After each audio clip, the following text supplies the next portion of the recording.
Komið sæl, þetta Pólitíkin, þriðji þáttur sem leið sérstakur páskaþáttur. Ég heiti Guðfinnur Sigurvinsson og ég vil byrja á því að þakka fyrir hvatningu og hrós sem ég fengi frá ykkur eftir 2 fyrstu þættina. Þetta í fyrsta sinn sem ég hef gert hlaðvarp og þótt margt sé líkt með hefðbundnu útvarpi, þá þetta líka ólíkt og því þykir mér sérstaklega vænt að finna fyrir ykkur þarna úti. Nú gestur þáttarins að þessu sinni Bjarni Benediktsson, formaður Sjálfstæðisflokksins. Og fannst við hæfa kalla í formanninn í svona hátíðaþætti. Bjarni hefur staðið í ströngu undanfari við að útbúa og innleiða margvíslegar björgunaraðgerðir fyrir bæði fólk og fyrirtæki eftir að COVID-19 óværan skall á af fullum þunga. Og við ræðum að sjálfsögðum þessi mál eins og í fyrri þáttum raunar, en af því að eru páskar og tími til að lyfta andanum aðeins, þá ætlum við líka að ræða ýmislegt annað. Bjarni var til dæmis 50 í ársbyrjun. Hann var afi í fyrsta sinn fyrir fáeinum dögum og þá hefur hann tilkynnt að hann vilji halda áfram í stjórnmálum og vera áfram formaður Sjálfstæðisflokksins. Og við ætlum því líka að spyrja framtíðarsýn Bjarna fyrir Ísland. Bjarni Benediktsson, velkomin. Takk kærlega.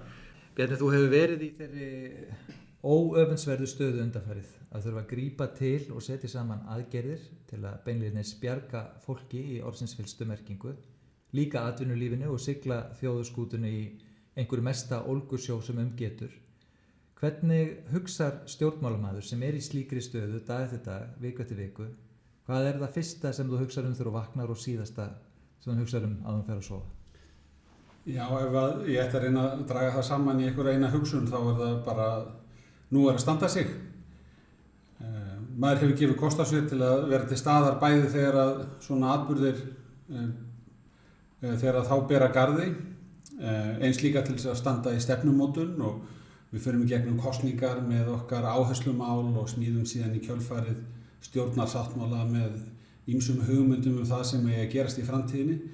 En á vettvangi stjórnmálana þá geta svona atburðir líka komið upp og þá ekki síður mikilvægt en að fylgja stefnumálum sínum eins og maður hefur kynnt þau fyrir kjósendum. Að geta staðið í lappirnar og tekið á málum á grundvelli svona ákveðnar sýnar eða nálgunar sem að á rætur í stjórnmálastefnunni sem að stendur fyrir og sína hæfni til þess að bregðast við aðstæðum og skilja ólíkar aðstæður fólks. Þannig að það finnst mér eiginlega standa upp úr að maður finnur til ábyrgðar og það hefur allt breyst á örskotsstundu. Við erum komin í allt annan ham sem ríkisstjórn, sem þing reyndar líka og það hefur allt breyst í vinnunni hjá mér. Alltaf ráðuneytið hefur þurft að breyta áherslur, mörg mál sem voru svona á þingmálaskránni og höfðu sinn stað í dagatalinu og voru á dagskrá eða í undirbúningi. Þau hafa verið lögð til hliðar og þessi brýnu mál eru komin í forgang. Og það þetta þannig að allt samfélagið komið mjög mikið á hliðina eins og nefnir og það mæðir þetta gríðarlega mikið á mörgum. Ég meina heilbrigðisstarfsfólkið klárlega í framlínu, fjölmargir aðrir atvinnurekendur að reyna að bjarga sínu starfsfólki og svo framvegis. En þið eruð aðeins 3 þarna í rauninni formennirnir sem leiðir svo ríkisstjórnina sem að þurfið að bera svo eins og Harry Truman sagði the buck stops here. Þið eru þau sem að berið á endanum ábyrgðina á því að þetta takist allt saman í heild sinni, allir hlutir spilir rétt saman. Hvernig eru ykkar samskipti á þessum tíma, ykkar þriggja, Katrínar og Sigurðar Inga og þín? Talið þið meira saman og ég meina eru þið til dæmis tala bara það bara hvað þið að hugsa á hvernig ykkur líður á þessum furðulegu tímum? Já, áður en ég kem að því þá langar mig kannski aðeins að því að þú myndist á opinbera kerfið okkar, heilbrigðiskerfið, menntakerfið, að það sé að reyna á þessu kerfi að mér langar bara til þess að láta þess getið hvað hlutinir að ganga frábærlega vel einmitt þar. Við erum að koma út úr umræðu undanfarin ár þar sem að margir hafa haft það á orði að það séu miklir veikleikar í þessum kerfum og þau séu undir fjármögnuð. Nú reynir virkilega á til dæmis heilbrigðiskerfið og starfsfólki sem þar að standa sig frábærlega og kerfin eru að sýna sveigjanleika við mjög krefjandi aðstæður. Þannig að það enginn í dag, trúi ég, á Íslandi sem efast hæfni og getu kerfisins og fólksins sem að starfa þarna til þess að taka á málum eins og aðstæður kalla á. Þannig það finnst mér vera gríðarlega ánægjulegt og mér finnst áberandi hvað maður finnur mikla samstöðu þetta í samfélaginu. Varðandi okkur í forystu ríkisstjórnarinnar þá það út af fyrir sér rétt og ég skil vel að það komi fólki þannig fyrir sjónir að við séum svona þrjú í oddvita stöðum að veita forystu en við erum með alla ríkisstjórnina með okkur og svo kemur fjöldin allar af fólki innan úr ráðuneytunum, auðvitað ráðuneytisstjórarnir þar fremstir í flokki að allri undirbúningsvinnu og stefnumótun fyrir ákvarðanatöku. Það hefur verið lítill tími til þess að deila skoðunum þetta á persónulegum nótum. Auðvitað gerist það inn á milli alltaf af og til að við höllum okkur aftur í stólunum og svona strúkum okkur ennið og hristum höfuðið og segjum hvað gerðist eiginlega sko, hvernig gat allt snúist svona á raunguna og örskotsstundu. Ég var bara í lok febrúar að leggja lokahönd á svona útlínu næstu fjármálaáætlunar en síðan eftir viku af marsmánuði var ljóst að allur grunnurinn að því starfi var bara hruninn og síðan hefur hver vikan rekið aðra þar sem að við höfum þurft að aðlagast breyttum aðstæðum og uppfæra sviðsmyndir og þetta hefur verið gríðarlega krefjandi tími. Ég verð að segja að mér finnst stjórnkerfi líka hafa staðið sig frábærlega, þá er ég að tala um ráðuneytin.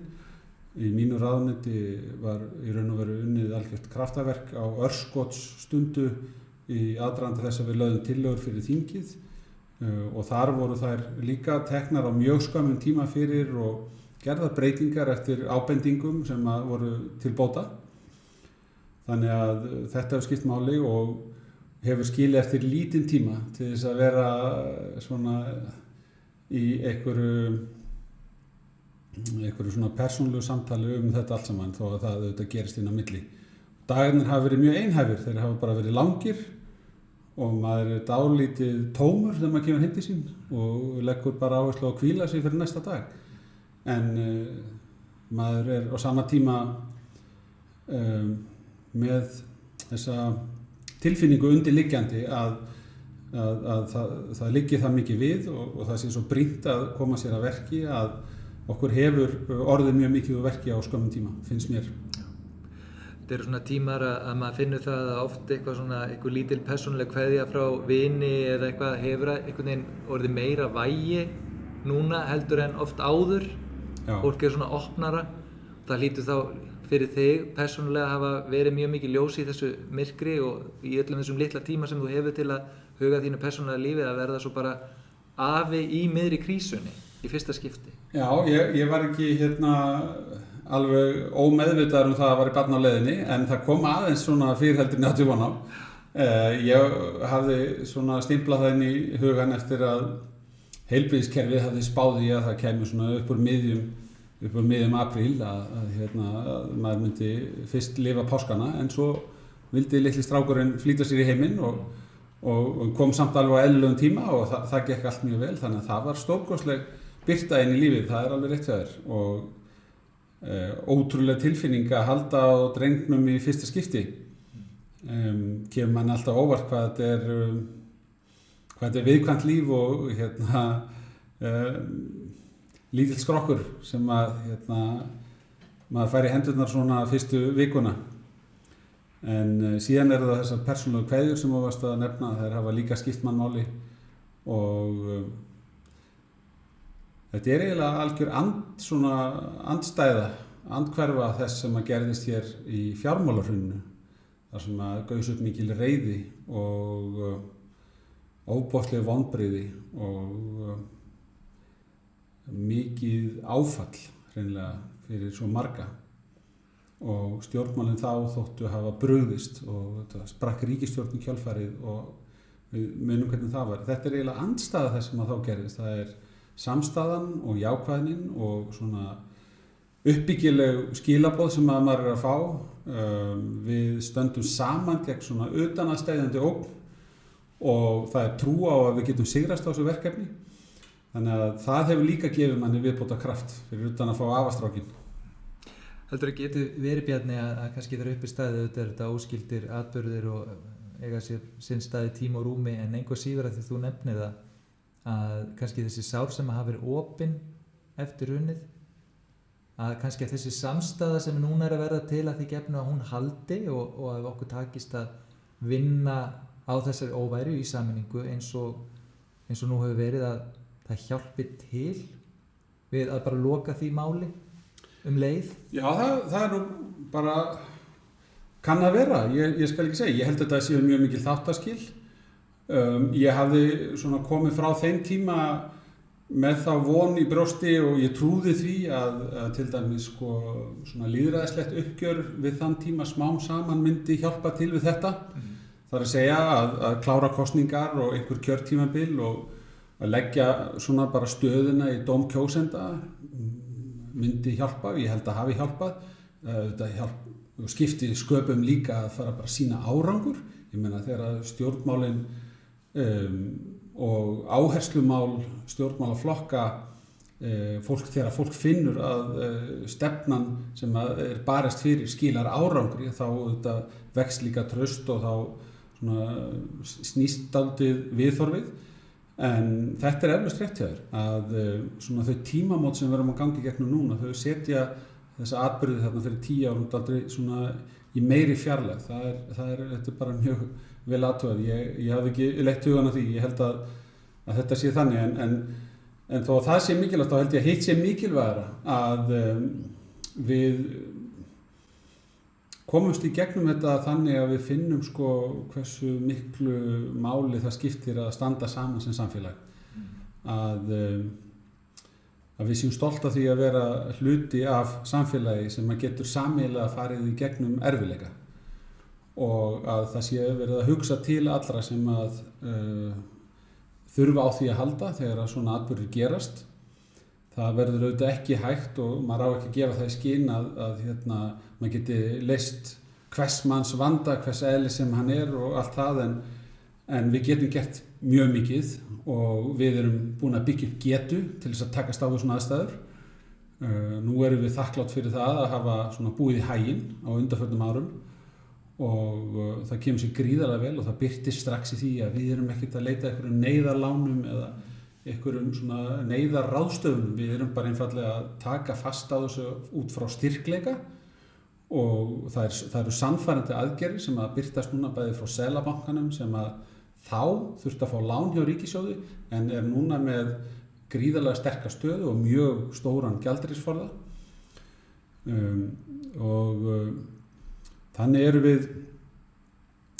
við að fara inn í þetta tímabil sem að verður erfitt en við erum að treysta á það að allir landsmenn ætla að taka þátt og að við komum út úr þessu sem sterkara samfélag. Það held ég að sé alveg gríðarlega mikilvægt.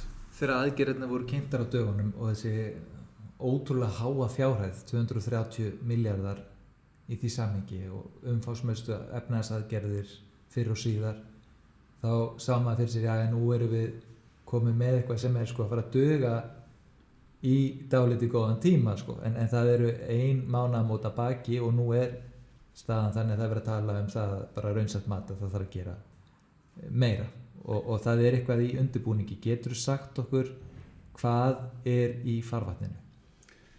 Já, við höfum verið skýr það frá upphafi að okkar aðgerðir voru miðaðar við aðstæður eins og það blöstuði okkur þá. Það var augljóst að til dæmis stórir opinberir gjalddagar yrðu mörgum erfiðir og þess vegna frestuðu við þeim.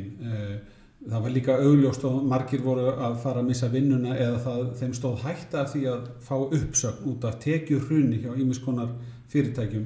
Þess vegna byggum við til hlutastarfaleiðina.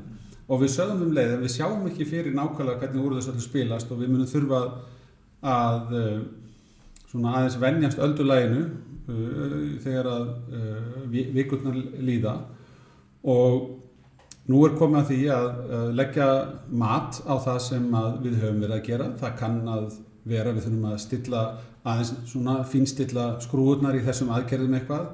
mögulega opna eitthvað, gera minni áttar breytingar á því sem að þegar hefur verið ákveðið, en líka að koma með aðgerðir sem að snerta þá sem að við vorum ekki að ná til. Og dæmi aðgerð sem að mér finnst að komi til greina í fyrsta lagi að horfa til þeirra sem að hafa orðið fyrir búsifjum vegna þess að við framlengdum samkomubannið. Það hefur beinlínis orðið til þess að menn hafa þurft að loka fyrirtækjum. Og þannig að það er svona til viðbótar við fínstillingar á því sem við höfum verið að gera, held ég að það sé svona augljós næsta skref. Við höfum líka verið að fá mjög sterk skilaboð frá svona hugverka- og nýsköpunargeiranum á Íslandi. Fyrirtæki sem að koma út úr styrktarsjóðunum sem að við erum með, eða þessum samkeppnissjóðum sem að við erum að reka. Við erum með bæði fyrir grunnrannsóknirnar, rannsóknarsjóð og svo fyrir þessar hagnýttu rannsóknir þar sem að góðar hugmyndir eru að fara að verða fyrirtækjum, tækniþróunarsjóð, og við höfum verið að styrkja þessa sjóði. En úr þessum geira erum við að fá svolítið sterk skilaboð núna að aðgerðir sem eru hugsaðar fyrir þá sem að lenda í tekjuhruni og tengjast með einum öðrum hætti ferðaþjónustunni nái ekki til þess að gera, og það sé ákveðin hætta á því að sem að lausafé er að þurrkast upp, að þessi geiri fá ekki þann nauðsynlega stuðning sem að þarf á að halda. Svona dálítið eins og afastrákurinn minn þarf að vera á brjósti sko meðan hann kann ekki að fæða sig, já, og meðan hann kann ekki að fæða sig, og þessi fyrirtæki eru dálítið þess eðlis, þau eru ekki farin að fæða sig sjálf, þau þurfa á matargjöf að halda í þessum fyrirtækjaskilningi og eru þess með stuðningskerfi og svona fjárfesta sem að sérhæfa sig í að styðja þau. Það er hætta framundan vegna þessara starfsemi, og þetta er sko það síðasta sem að við viljum tapa núna. Það er að þessi fyrirtæki leggja upp laupana, hætti starfsemi, gefist upp, að góðar hugmyndir einhvern veginn deyja út af því sem að við trúum að sé tímabundið ástand.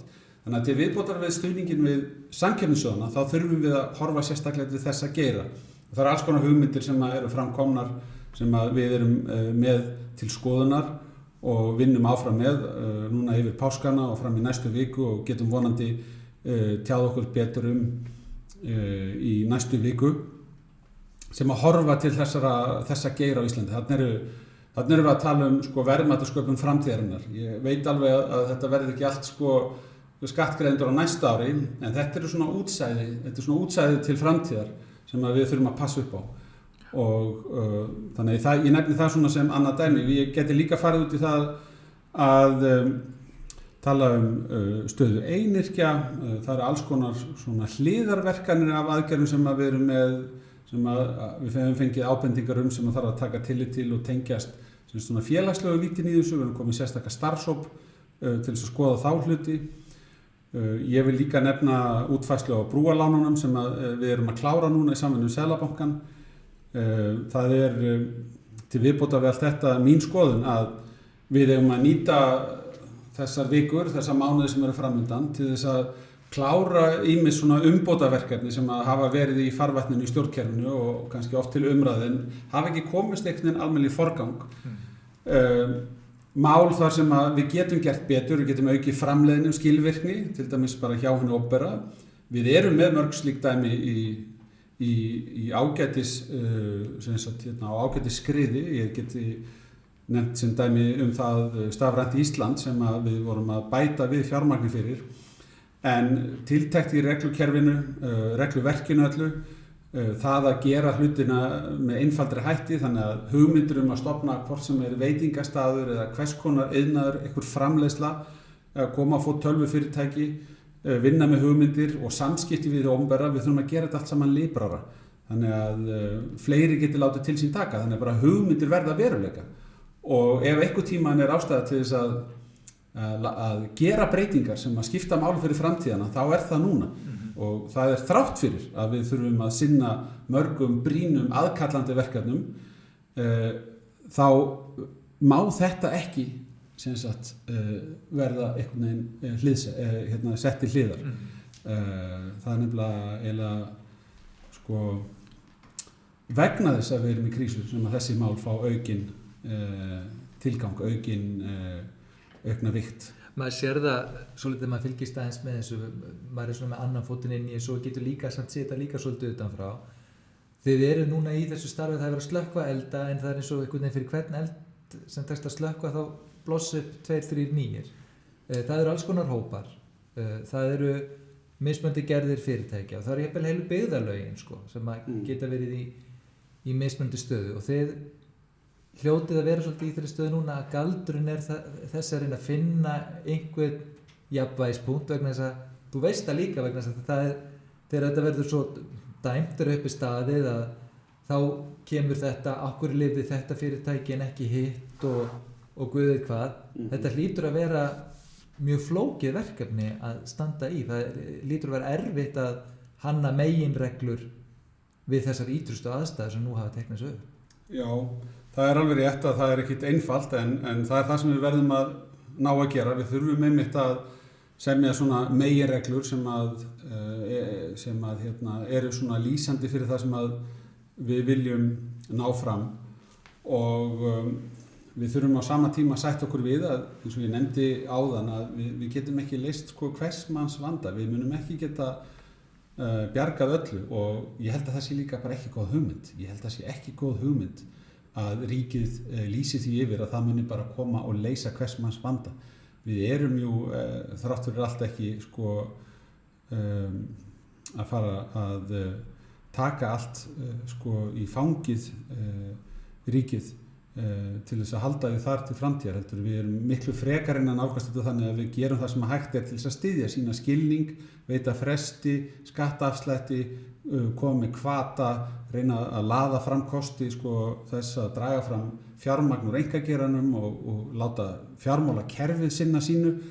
Fjármálakerfið hefur fengið heilmikið súrefni og hefur miklu meiri burði núna heldur en var fyrir nokkrum vikum síðan til þess að standa með fyrirtækjum enda trúi menn á þau til lengri tíma og mér finnst að fjármálakerfi hafi mjög mikla skyldu til þess að sko rísa undir því sem við ætlum því að sinna við þessar breyttu aðstæður. Þannig að sko við ætlum ekkert að taka allt til ríkisins og leysa það þannig heldur koma með blöndu af aðgerðum sem að geta upp að einhverju marki sem sagt skilja eftir skuldir hjá ríkinu og það getur verið mjög auðvelt að réttlæta það getur verið mun betra að skuldirnar safnist að einhverju marki upp hjá ríkinu en ekki út í fyrirtækjum sem að verða þá að slegast undan þeim til langrar framtíðar. En við þurfum líka að svona kveikja elda og vekja samstöðu, búa til hvata fyrir alla til þess að standa saman. Bæði fjárfesta, þá sem að liggja á fjármagni, bankana, segja líka við frumkvöðlana að það sé einhvers virði, það sé til einhvers vinnandi að leggja meira á sig að segja við þá að þeir horfa inn í þetta kóf sem við erum stödd í og spyrja sig býtu hvernig á ég að geta komist í gegnum þetta og segja við erum að fara í gegnum tímabundið storm, við ætlum að standa með ykkur, haldið þið áfram, við förum í gegnum þetta saman. Þetta eru skilaboðin sem við þurfum dálítið að senda út og sætt okkur við að við munum ekki leysa öll mál en ef við náum að virkja þessa samstöðu þá mun margt jákvætt gerast. Og svo það rétt hjá þér að það verður eflaust þannig að margir verða fyrir vonbrigðum eða hafa ekki fengið þann stuðning sem að þeir töldu sig rétt á eða finnst að þeir hefðu átt að fá og jafnvel líka hitt að menn standi og horfi á eitthvað þriðja aðila og segja hvers vegna fékk þessi stuðning en ég ætla ekki að fara í gegnum þessar ákvarðanir með ómiklar áhyggjur af því ef maður myndi láta það slíkt stjórna sér þá held ég að maður myndi aldrei gera neitt. Þú varst með fundi í dag og það voru þetta eins og við varum að búast það voru alls konar vangaveltur en það kom einn þarna sem sagði þó Bjarni passaðu ríkiskassan.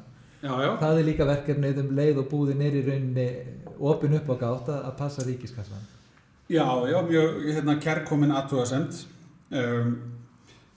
og ég tel að við höfum verið að passa ágætlega upp á ríkiskassan á undanförnum árum og þess vegna kannski vissi þessi að hann var að hann myndi ná til mín með þessari athugasemd en þetta er mjög mikilvægur punktur hann í raun og veru, hann snýst dálítið um það að jafnvel þótt að við eigum að láta afleiðingarnar af þessari niðursveiflu birtast í því að ríkið taki frekar á sig skell heldur en fyrirtækin sem að myndu þá ekki rísa undir því, að þá verðum við að gæta hversu langt við förum og það mun skipta máli, það mun skipta miklu máli að vera ekki búin að sóa peningum í vandamál sem aldrei voru sko, líklega til þess að leysast með nýjum peningum í gegnum þessa krísu. Alveg eins og það skipti gríðarlegu máli þegar við fórum út úr höftunum og notuðum stöðuleika skatt sem var síðan að stöðuleika framlagi.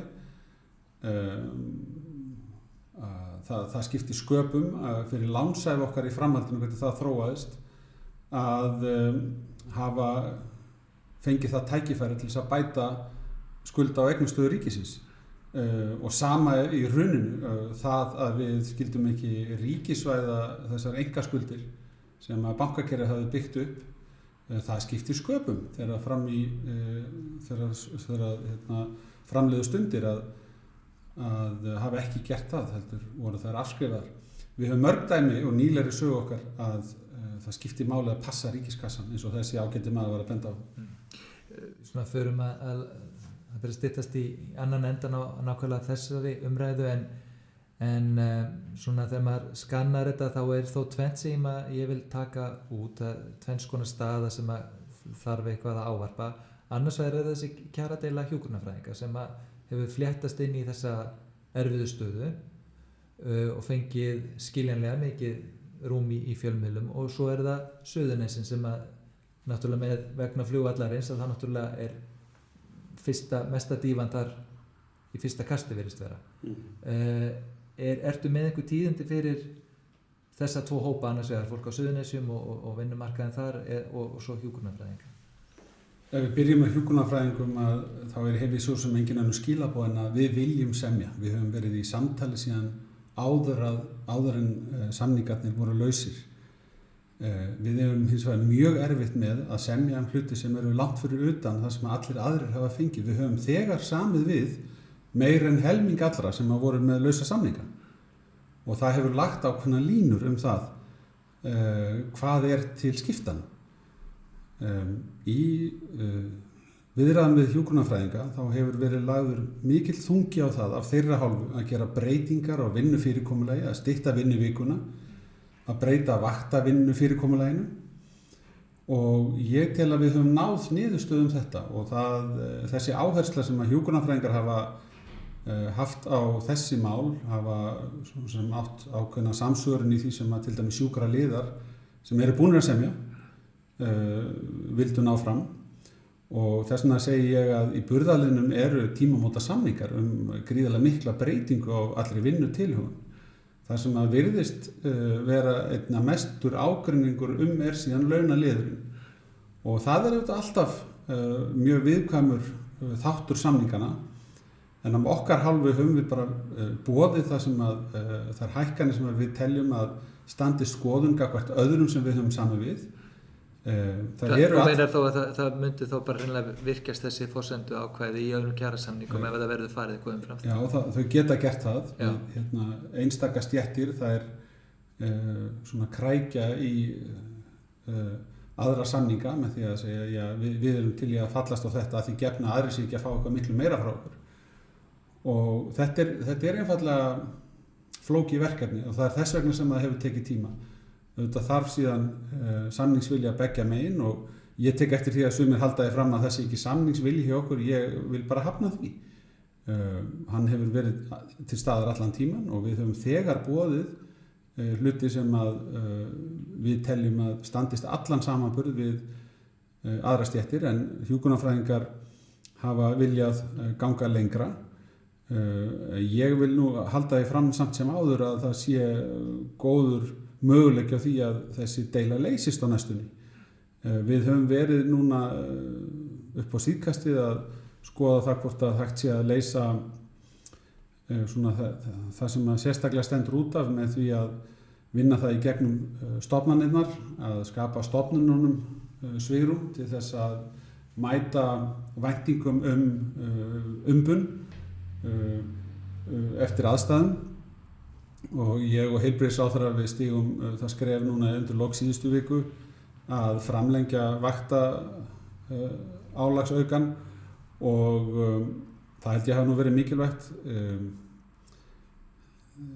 og mjög skiljanlegt að það mál skildi verða mjög heitt í umræðunni, en staðreyndin svo að þar var að ræða samkomulag sem var bara gert við Landspítalann. Það var ekki hluti af kjarasamningum sem að ríkið ber ábyrgð á, og það kom svona dálítið á ská inn í alla umræðu og kom bara flatt upp á mig að lesa þetta á fésbókarsíðu hjúkrunarfræðings að þetta væri að gerast, og næsta dag þá vorum við búin að koma því aftur í farveg, en þurftum að beina því til Landspítalans að laga það.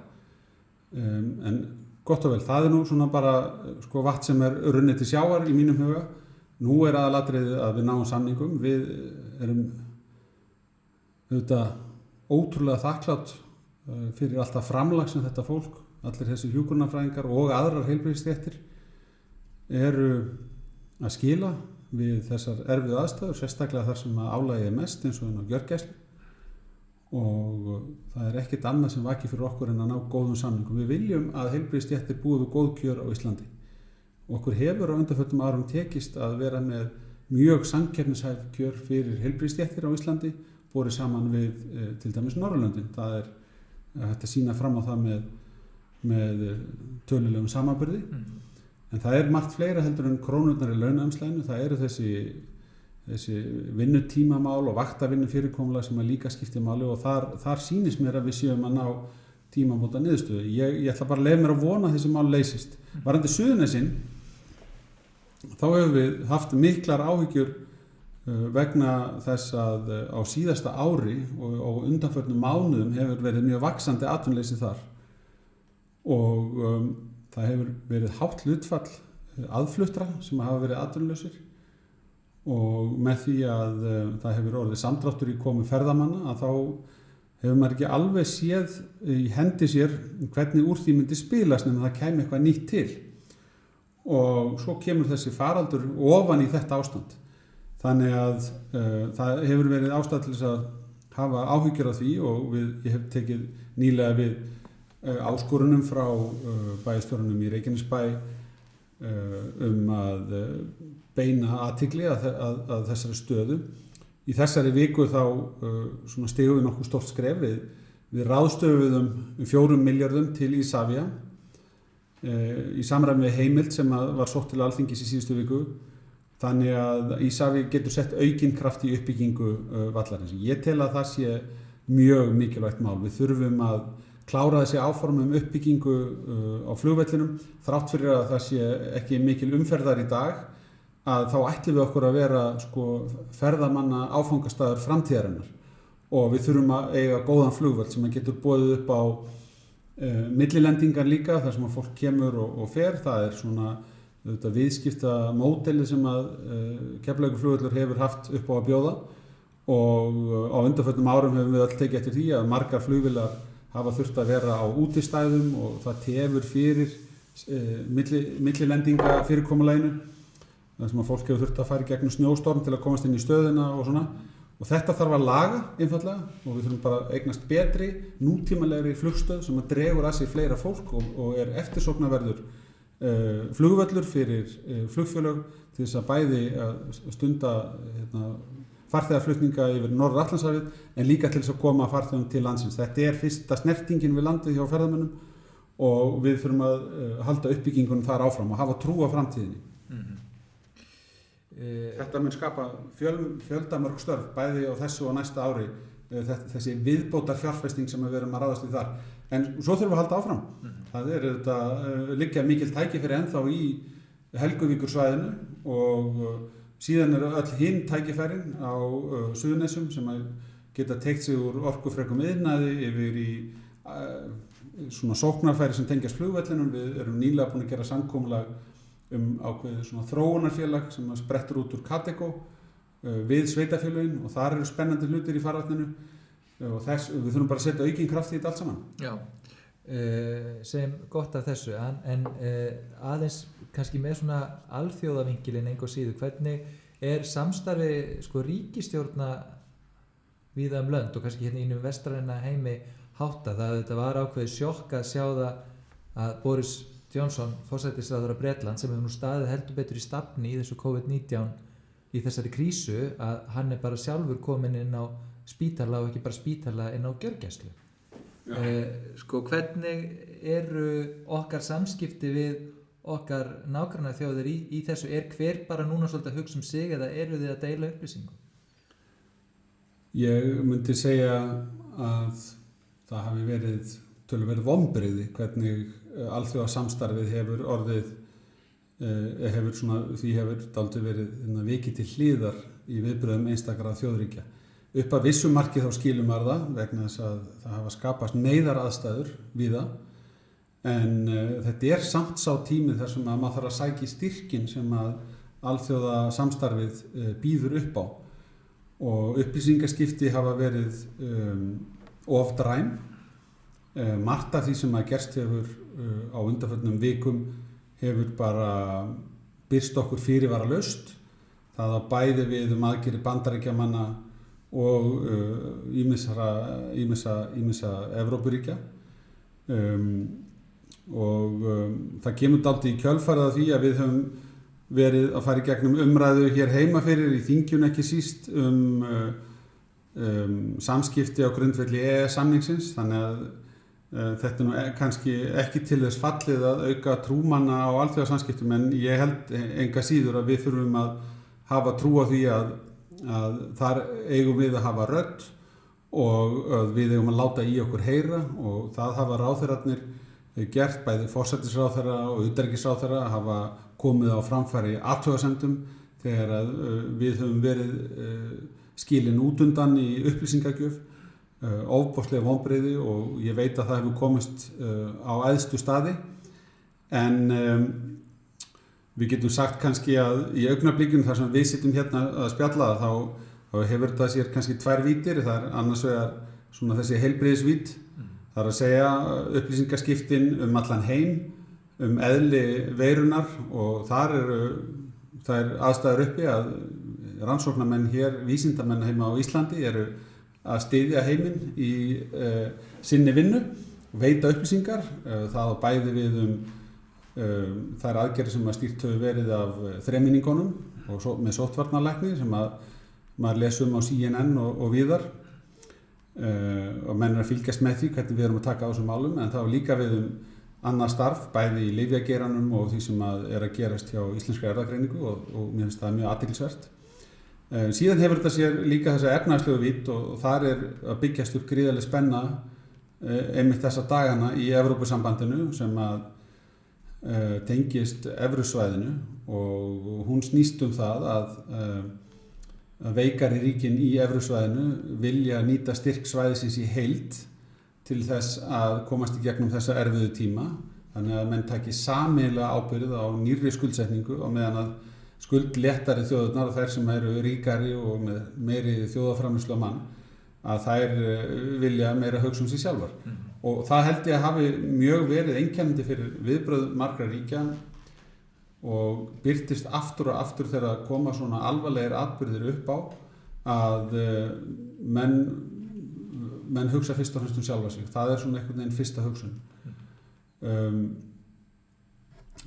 Ég ætla ekki að segja að það sé röng nálgun, vegna þess að menn eiga auðvitað að hugsa sitt heima fólk og sína kjósendur, þá sem að hafa veitt mönnum umboð, en við þurfum samt við eigum að vinna með þá grundvallar hugsun að menn eigi að geta gert hvort tveggja í senn, að hugsa vel sitt heimafólk, sína landsmenn, en eiga samt sem áður í kraftmiklu alþjóðasamstarfi.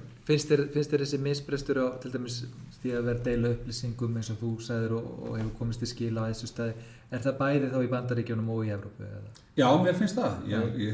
Ég nú kannski fyrst og fremst að vísa til þess hvernig það bara að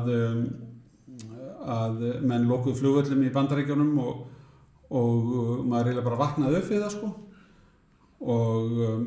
Og ég ekki að segja að það hefur verið mitt mat að það væri röng ákvörðun, gott og vel, maður getur tekið svona ákvörðun, en þessu er aldrei skellt í andlitið á heiminum, og það má segja að það sama hafi átt við á Schengen-svæðinu, þar sem að menn, ríkin sem að standa því voru í raun og veru búin að tala sig saman án lítils eða nokkurs samráðs við okkur og okkur í raun og veru svona eftir á boðið að vera með. Þannig að ég nefni þetta bara svona sem 2 dæmi. Þetta væri síðan hægt að nefna einstök lönd sem að hafa ekkert kannski frekari skuldbindingu gagnvart Íslandi heldur en öðrum nágrannum sínum, Bretland, Danmörk og fleiri, en það er athyglisvert að það er svona blæbrigðamunur og sums staðar töluvert mikill áherslumunur á þeirri aðferðafræði sem einstök ríki að beita. Og þar sem við sitjum hér, þá er maður svona smám saman að átta sig þessa dagana á því að það á bara svo margt eftir að koma í ljós. Til dæmis hvernig mönnum mun ganga að aflétta þessum takmörkunum á ferðafrelsi og samkomubanni.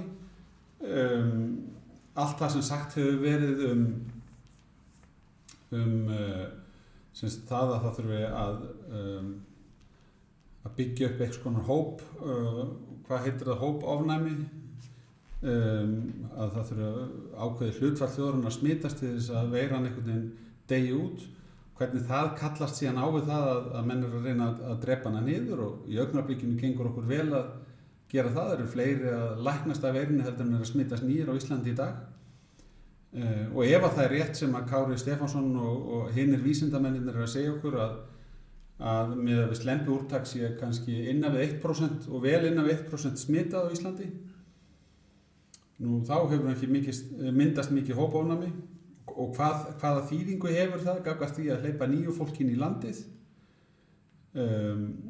Þýðir það þá að við þurfum að fara alveg sérstaklega gætilega við það að opna aftur landið fyrir komu ferðamanna, og munum við mögulega að fara að beita mótefnarannsóknum, að menn þurfa að sanna það að þeir hafi verið útsettir fyrir veiruna áður og séu komnir með mótefnið áður en kom inn, á ella farið þeir í sóttkví, hvenær kemur bóluefnið, hversu marga mánuði þurfum við að bíða eftir því, þannig að við getum treyst á það til þess að leysa þessar áhyggjur okkar. Þetta eru risastórar spurningar sem við erum ekki komin með skýr svör við enn þann dag í dag, en geta haft veruleg áhrif á það hvernig úr spilast, bæði hvað varðar þessar ráðstafanir sem að þjóðfélagið er að gangi gegnum núna, og við erum að óska eftir samstöðu allra landsmanna og er að hafa áhrif á skólastarf, á gangmála í hagkerfinu okkar, bæði hjá litlum og stórum fyrirtækjum, og þetta gríðarleg áhrif á komu ferðamanna, þannig, og efnahagslegar afleiðingar af þeim sökum. Þannig að við erum að reyna að læra af öðrum þjóðum á hverjum degi og læra því sem er að gerast og þeim upplýsingu sem við erum að fá, og taka nýjar ákvarðanir í samræmi við bestu vitneskju. Við höfum verið skýr með það, við erum dálítið svona snemma ennþá í þessu. Ég las frétt í dag að við værum mögulega búin að toppa í fjölda smita, nýrra smita á hverjum degi. Vonandi er það rétt, en svo las maður aðra frétt að það sé geta útiloka að veiran látið aftur á sig kræla. Þannig að þetta er mjög lýsandi fyrir það ástand sem við erum að fást við. Gríðarlega óvissa.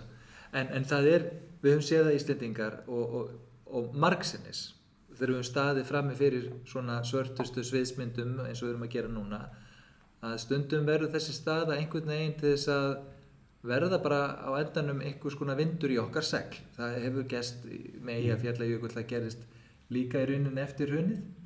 Það bara var spilaðist miklu betur en á horfðist með við svörtustu spár sem þá voru dregnar upp. Það er komið þetta fjárfestinga átak sem þegar við kynntu þetta margar opinberar aðgerðir, viðspyrna fyrir Ísland. En svo er líka önnur vídd í þessu sem er áhugaverð, og það er þessi norðurslóðamál, öllsumul. Þessi nýja staða Íslands í rauninni á hnettinum, þar að segja, nú beinast augun norður, augun stórveldana. Þannig að það er væntanlega þannig að ef við reynum að horfa aðeins lengra og aðeins í gegnum þessa krísu, þá erum við á svo margan hátt áfram í sterkri stöðu og með ótrúlega mörg tækifæri í okkar höndum, og þessi hlutir geta breyst mjög hratt nú eins og oft áður, ekki satt? Þetta er alveg hárrétt hjá þér. Í fyrsta lagi varðandi krísuna og viðspyrnuna, að allt það sem við erum að gera byggir á því að þetta sé tímabundið ástand, og við ætlum að verja styrkleikan okkar í gegnum þetta ástand og við viljum koma dálítið svona hlaupandi niður aftur á jörðina þegar að þessi faraldur hefur vikið til hliðar. Þannig að það má segja með svona ákveðni myndlíkingu sko, að þetta svona vaff sem að myndast þegar það verður fall í landsframleiðslu að það að menn segja núna að það sé að teiknast upp sem svona eins og Nike-merkið. Að það verður ekki vaff, heldur það sé búið að taka annan arminn aðeins niður á hallunum og það sé þannig sem að líklega sé að heimurinn kom út úr þessu. Vonandi getum við hérna heima á grundvelli þeirra sterku stöðu sem við höfum fengið kraftmeiri viðspyrnu heldur en Nike-merkið sem að væri þá einkennandi fyrir heiminn og þannig geta góðir hlutir orðið að veruleika ef við höfum nýtt tíma vel strax í kjölfarið því að þetta ástand víkur til hliðar og þegar það gerist að þá já mun Kastljósi aftur beinast að ýmsum styrkleikum sem meðal annars tengjast norðlægri legu landsins og við höfum fundið fyrir því hversu óbóðslegur áhugi hefur verið á til dæmis Arctic Circle ráðstefnunni sem Ólafur Ragnar Grímsson hefur fest svo rækilega í sessi hér á landi og þúsundir heimsækja ár eftir ár alls staðar að úr heiminum vegna þeirra tækifæra sem liggja í auknum umsvifum hérna á norðurslóðum og við viljum vera virkir þáttakendur í að móta það nýja umhverfi og grípa tækifæri sem því tengjast en síðan líka tæknibyltingin sem eiga sér stað og þessi ábúðslega svona hraða umbreyting sem að henni fylgir sem að geymir mjög mikil tækifæri til hliðar við þessar hefðbundnu atvinnugreinar okkar Íslendinga sem að eiga að gefa okkur von að leið og hlutirnir verða aftur eðlilegir og þá getum við sótt fram á nýjum sviðum. Ég vil líka nefna það að því ég finn fyrir því að margir hafa áhyggjur af lækkun gjaldmiðilsins að þá mun aðeins veikari króna veita öllum þessum útflutningsatvinnugreinum frekari viðspyrnu og það skiptir máli að aðeins veikari króna er ekki að boða verðbólgu samkvæmt öllum spám sem er í gildi í dag. Bjarni, það er mjög vinsæll samkvæmisleikur að velta fyrir sér hvað stjórnmálamenn gerir næst. Sko, jafnvel þó að sé í erli dagsins og síðan njóta sín og líði bara mjög vel. Ég veit ekki, hver einasti borgarstjóri hefur spurðu hvenær ferði í landsmálin og þennan hvernig landsmálin, hvenær verður formaður og hvenær eitthvað hitt og þetta. Og svo þegar maður er komin á þinn stað, að vera búin að vera formaður og gegn ýmsum embættum, vera forsætisráðherra og eitt og annað, þá fara allir að velta fyrir sér og hvenær ætlar svo hætta. Já. Og þú tilkynntir núna seint í febrúar að þú ætlar að halda áfram og vera formaður Sjálfstæðisflokksins, sagtist eftir því. Svo náttúrulega hefur bara orðið eitthvað gjörningaveður, ég menna, ertu farin að naga því í handabökin fyrir að hafa lofað þessu? Nei, mér hefur ekkert snúist hugur þetta. Mér fannst samt merkilegt hvað ég var spurður ofta að þessu. Ég áttaði mig á því að þegar ég tjáði mig þetta skipti sem þú ert að vísa til og þá hafði ég einhvern veginn sett annan tón í það og meiri þunga og þá trúðu menn því sko. En ég var búinn að vera að hugsa þetta allan tíman og búinn að svara þessari spurningu sko, ég veit ekki 12 sinnum eða eitthvað á heilu ári. En það sagði mér bara að stundum skiptir máli hvernig maður segir hlutina og nei, ég er ekki að naga mér handabökin. Ég er auðvitað bara mjög þakklátur fyrir að fá tækifæri til þess að láta til mín taka og reyna að minna mig á það reglulega að það að vera treyst fyrir því hlutverki sem að ég gegni fyrir flokkinn og sem þingmaður og ráðherra það er eitthvað sem er ekki sjálfgefið að maður fái traust til þess að sinna og þess vegna segi ég sko í tengslu við formennsku, ég er bara að boða það að ég mun gefa kost á mér og svo verða flokksmenn að taka þátt í því að annarkvort að styðja mann eða finna einhvern annan en á næsta ári eru kosningar og það er eins og alltaf þegar gengið til kosninga geta haft mikil áhrif á framtíðina og þetta snýst framtíðina, það sem við erum að vinna. Ég vil meina að við séum alltaf að reyna að leggja grunn að einhverju sem er gott til framtíðar. En þessi formannstíð þín þarna frá 2009 kemur inn mitt í svona dramatískum aðstæðum. Þetta hefur ekki verið lognmollu tími að neinu leyti og þú hefur líka búið við svolítið öðruvísi aðstæður en margir aðrir formenn Sjálfstæðisflokksins. Það eru bæði þessar ytri aðstæður að það hafi verið svona sveiflur og dramatík í pólitíkinni allri. Stjórnmálalandslagið náttúrulega bara gjörbreytt frá því sem áður var þegar hinn svokallaði fjórflokkur var og hét. Og svo hefur líka verið með forystumenn í flokknum eins og Þorsteinn og Davíð sem hafa verið óspærra á gagnrýna, annað gengið með þess að úr flokknum og ásamt fyrrverandi varaformanni og stofnað nýjan flokk og alls konar svona atriði. Og ég held að sé alveg ótt að segja að margir stjórnmálamenn hefðu ekkert endilega lifa þetta allt saman af og líka fengið mótframboð frá þungavíkta fólk í flokknum að þá er það eiginlega spurningin að því að margir líka sem hafa verið því samtíða eru farnir af velli, af hverju hefur þú lifað þetta allt saman af? Já, ég veit ekki hvort ég get svarað þeirri spurningu en maður þarf ákveðið æðruleysi við það að stýra stjórnmálaflokki og maður þarf að skilja að það er hluti af starfinu að fá á sig gagnrýni og ég held líka að ég hafi breyst mjög mikið bara sem einstaklingur frá því ég gaf kost á mér þegar ég var 33 ára þangað til ég var orðinn afi hérna rúmlega 50. Vonandi hef ég tekið með mér það góða og reynsluna af því sem hefur mistekist í gegnum árin til þess að kannski standa betur að vígi þegar eru erfiðir tímar en ég hef líka séð það sem að kannski hefur verið erfitt að horfa upp á að sumir sem að vilja láta gott af sér leiða þeir eru ekki tilbúnir til þess að ganga í gegnum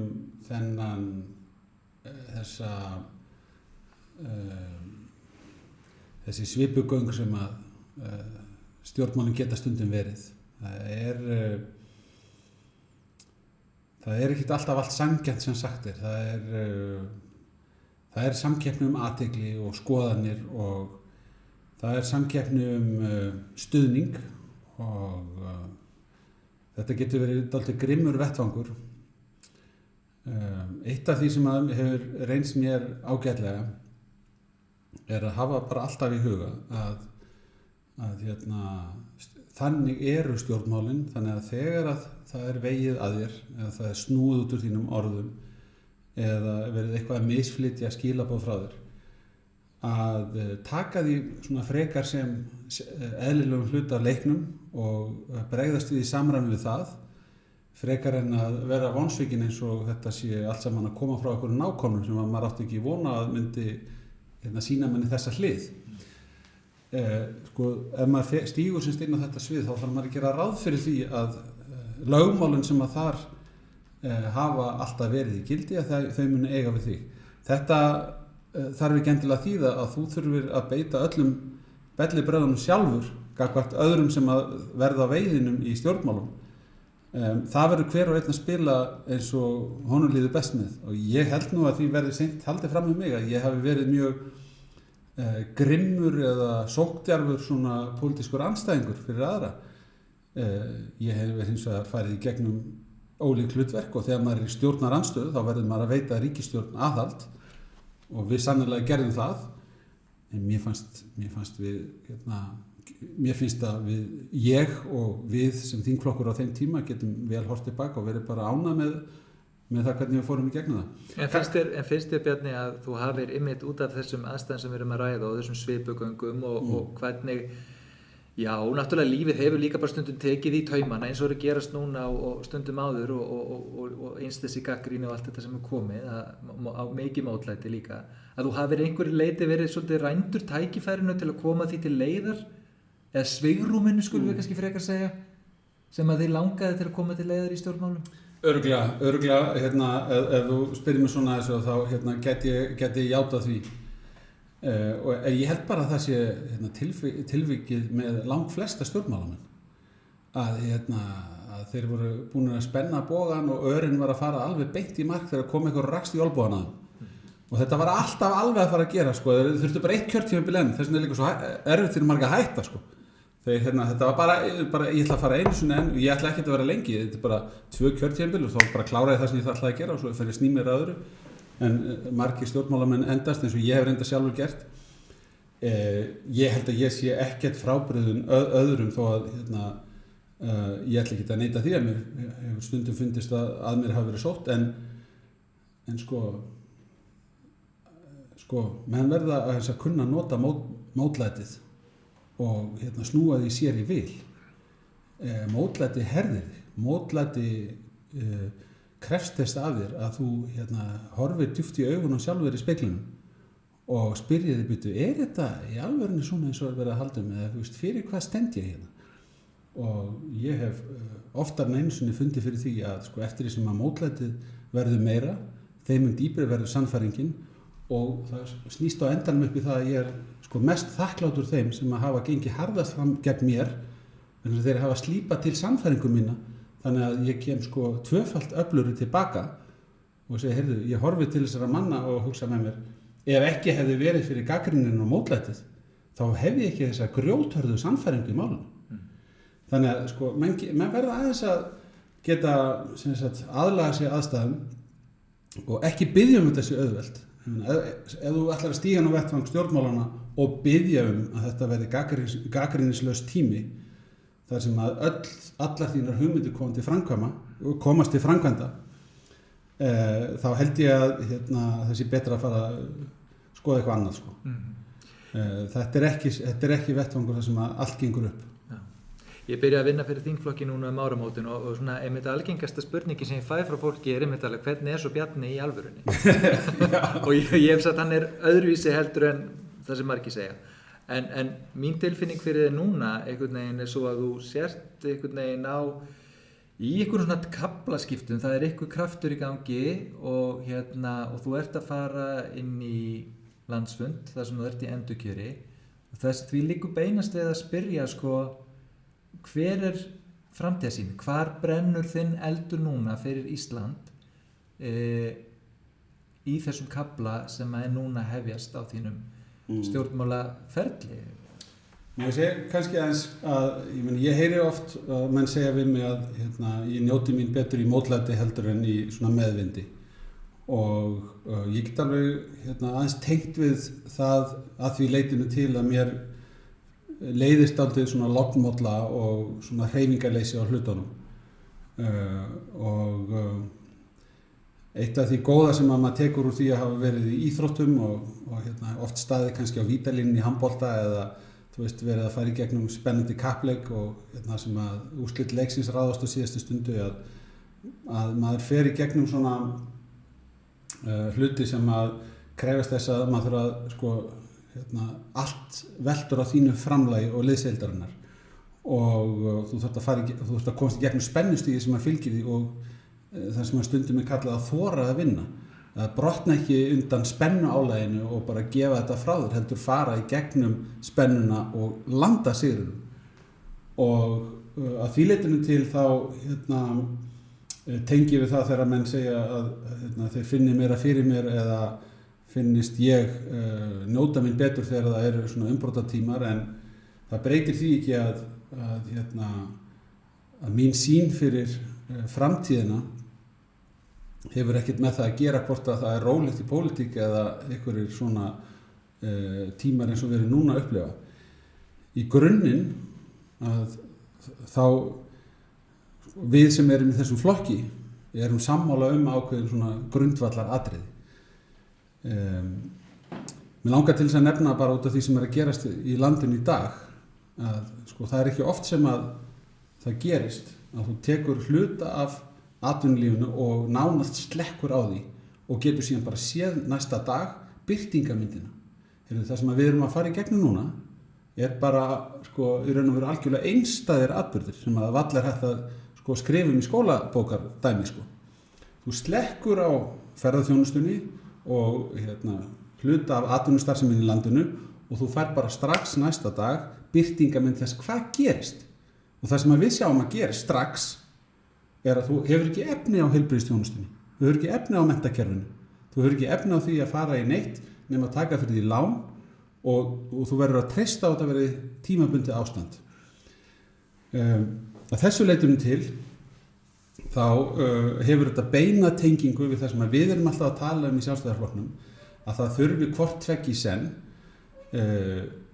kraftmikið atvinnulíf sem að sé forsenda fyrir því að við séum hérna með öflugt velferðarkerfi og trausta opinbera þjónustu, en auðvitað líka skilvirka opinbera þjónustu sem að sýnir framleiðni og styður við atvinnulífið og aukna verðmætasköpun í samfélaginu.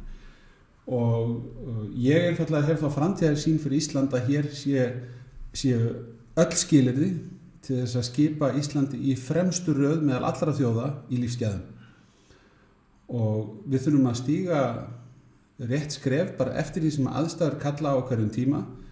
Í augnablikinu líður mér eins og við höfum náð feikilega miklum árangri á með þessar grunnstoðir, þó að það sé mikið ennþá ósótt, til dæmis í sjávarútvegi. Það tekist að með ótrúlegum hætti að auka virði afurðana í sjávarútvegi á síðustu áratugum.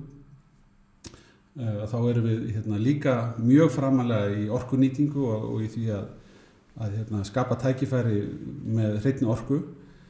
Ferðaþjónustan er auðvitað í áfalli núna, en við erum nýbúin að sjá hverju hún getur skilað og við erum svolítið með speilmynd þess að hafa merka ferðamynd. Hún er mjög dökk í augnablikinu, en svo er það allt hitt sem að tengist skapandi greinum, hugbúnaðargerð, allt sem að byggir á þekkingu, mannviti, samstarfi, bæði milli landa og milli fólks, að styðja við þekkingariðnaðinn.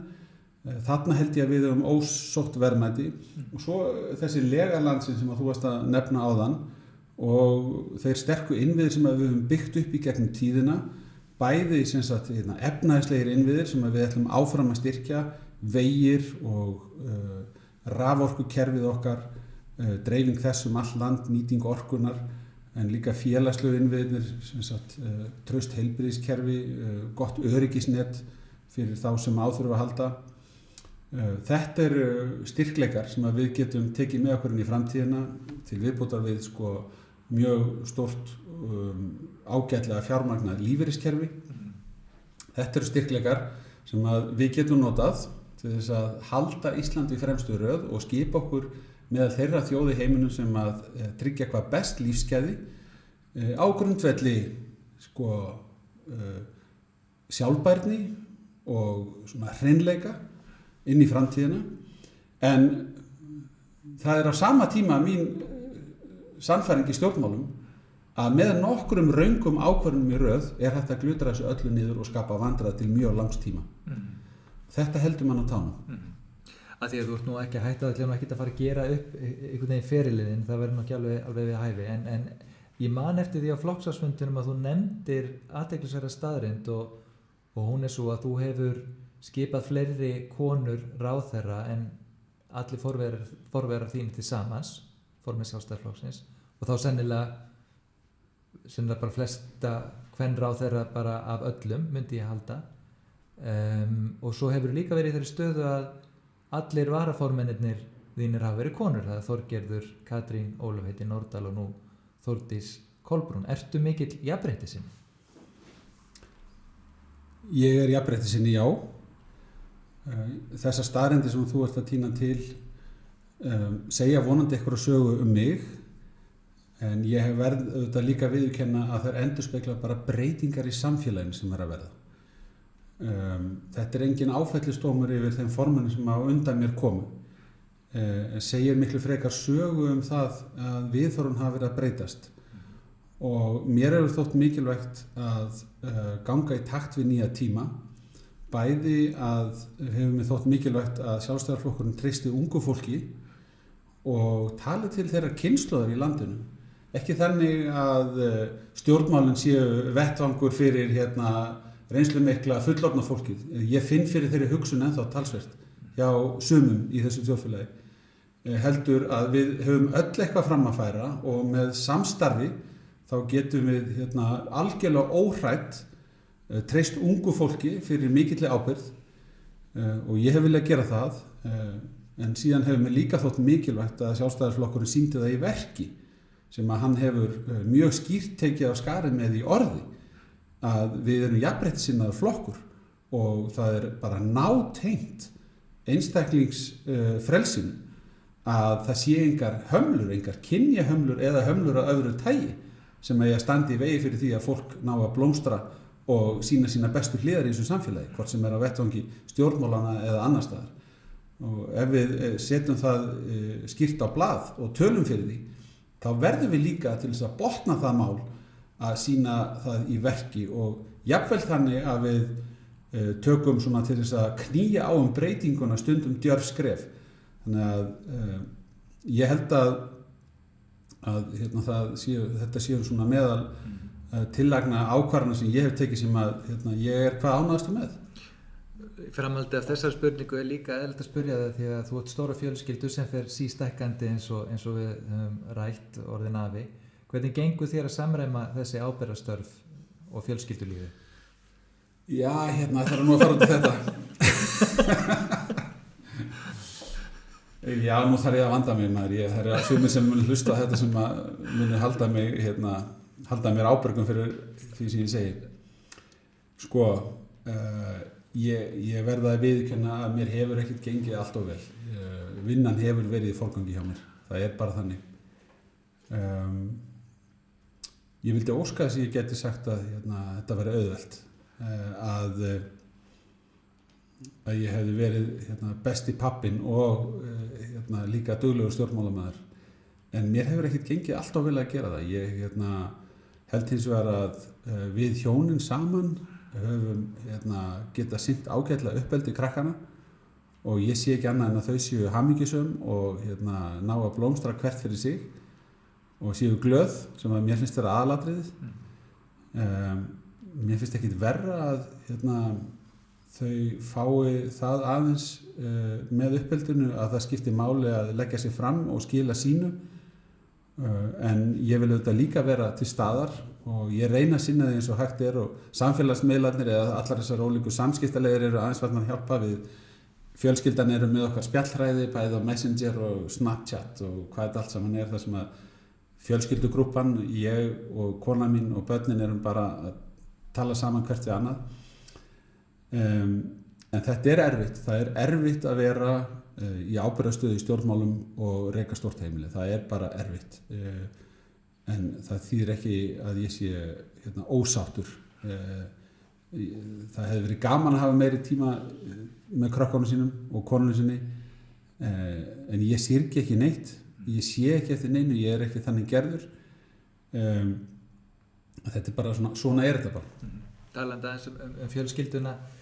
Svona kannski þá víðara samhengi ef við erum í Valhöll og niðri stórt málverk af Bjarna Benediktssyni, öðrum Bjarna Ben, frænda forsætisráðherra, það eru 50 ár í sumar frá því að hann féll frá með váfaflegum hætti. Hvernig, að því þú ert í þessari sömu stöðu að vera formaður Sjálfstæðisflokksins, sækiru styrk í hans minningu eða ertu kannski að bera ykkur að einhver leyti saman, lestu ævisöguna, hvernig það að sjá svona nafna sinn svona aftur í tíma þó þið hafi ekki þekkst eiginlega sem svona nálægan kraft í lífinu sko? Já, ég veit ekki alveg hvernig ég á að svara þessu. Ég hef margoft gripið í land og lýðveldi og ég hef dáðstað í hvað margt sem að hans sett á blað þar, ræður sem hann flutti, greinar sem hann skrifaði, ritgerðir, eru tímalausar algjörlega. Þetta á við ótrúlegustu hluti. Ég hef stundum vitnað í þessi skrif í landsfundaræðum. Þannig að það hefur verið styrkur að því leitinu til og það þykir manni vænt það hversu heitt elskaður hann var sem stjórnmálaleiðtogi þar sem að það svona frændskapur. Ég hef líka átt þetta frábær samskipti gegnum tíðina við Björn Bjarnason og dáðist að honum sem ráðherra og fannst gaman að vinna í allsherjarnefnd sem formaður þar þegar hann var í dómsmálaráðuneytinu og og það kallaði á samskipti að greiða úr málum og koma þeim í gegnum þingið. Þannig að ég veit ekki hvað ég á að segja. Ég er bara stoltur af þessum frængarði mínum og þykir vænt hann og allt fólki sem að honum tengist. Og að því leytinu til kann að vera að ég sæki styrk þangað, kannski meira en ég gerir mig grein fyrir, ekki fyrir en að þú fyrir að spyrja hann út í það. Það búið að vera mjög gaman að spjalla við Bjarni. Það er loka spurningin, þú varst 50 í janúar. Stormur kom í veg fyrir að þú gætir haldið partí og nú erum við í heimsfaraldri. Verður haldið partí eða ekki? Já, þetta er ótrúlegt alveg. Þetta er alveg með ólíkindum að við lágum tölvöld lengi yfir að finna góða dagsetningu og stað til þess að bjóða fólki að koma saman og skála aðeins í tilefni hálfri öld. En við þurftum að slá því að frest vegna þess að það var, eins og þú sagðir, mikill stormur sem gekk yfir landið. Nú bara, það stóð til semst að boða til veislu núna þegar sól væri búin að hækka aðeins á lofti og kannski grasið aðeins fyrir að taka við sig. Við vorum að horfa til þess að reyna að gera þetta í maí. Ég er ekkert sérstaklega vongóður að maí gangi upp. Verður ekki eins og nóg gott viður þá? Nei, en ég get lofað því að það er ekki búið að slá veisluna af. Nei. Og við munum grípa fyrsta tækifæri og ég held mér að það verði bara mjög kærkomið þegar við getum með góðri samvisku komið saman og glaðstaðins. Bæði yfir því að bara hittast aftur og svona vonandi geti fengið fólk til þess að taka þátt í þessum tímamótum mínum og fjölskyldunar. Ljómandi gott, við ljúkum á sömu skilaboðum og Bretadrottning. Við hittumst aftur og samgleðjumst. Þeir tímar koma aftur. Bjarni Benediktsson, takk kærlega fyrir komuna og ég óska ykkur öllum gleðilegra páska. Já, gleðilega páska.